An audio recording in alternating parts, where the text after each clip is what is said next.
What I think of when I hear intersectionality, actually quite a few things. I think of how each and every one of us identifies, and I also think about maybe the different discriminations that each and every one of us has faced in our lives because we identify with different groups or we have different backgrounds and the cultures that we represent. I think that's something that is felt by many BIPOC in this community, especially. And I think of all of the spaces that I've been in where I've been the first or the only, or, you know, immediately counted out before people get to know me, or judged or discriminated against. And I know that I'm not the only person who has felt that. Thinking about just multiple identities. That's the first thing I think of is Kimberly Crenshaw, multiple identities. So not necessarily one word, but because for myself, I don't identify as just one particular identity. I'm not just a woman. I'm not just Black. There's more and more of me and multifaceted as a person. So that's what I think of in intersectionality. I think different identities of an individual that can be used to discriminate in different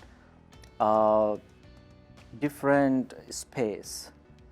It could be like if we are looking into color of the skin, that could be one. If we are talking about myself as refugees, that can be used in depending on where I am.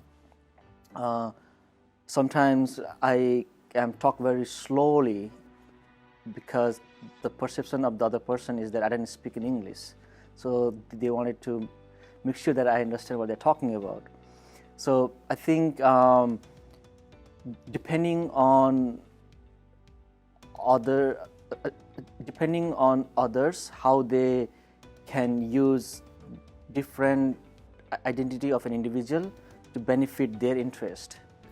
That's what I think of. For me, intersectionality is bringing your whole self, and it's something that we as people of color have been dealing with for years, and I thank Professor Crenshaw for defining it, but it means that I identify myself as African American, woman, heterosexual, my faith, but also defining yourself as the friend, the wife, the sister, the auntie, all those things, the TTs of and so we bring all of ourselves.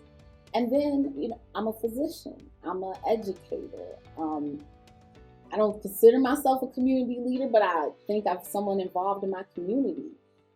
It's also when I'm teaching my residents and medical students. And so it's all of those identities. And I think for us, we have to navigate those identities in so many different spaces. I think of a Venn diagram and all the amazing conflicts and opportunities with the overlapping of that Venn diagram from a social, political, and economic standpoint.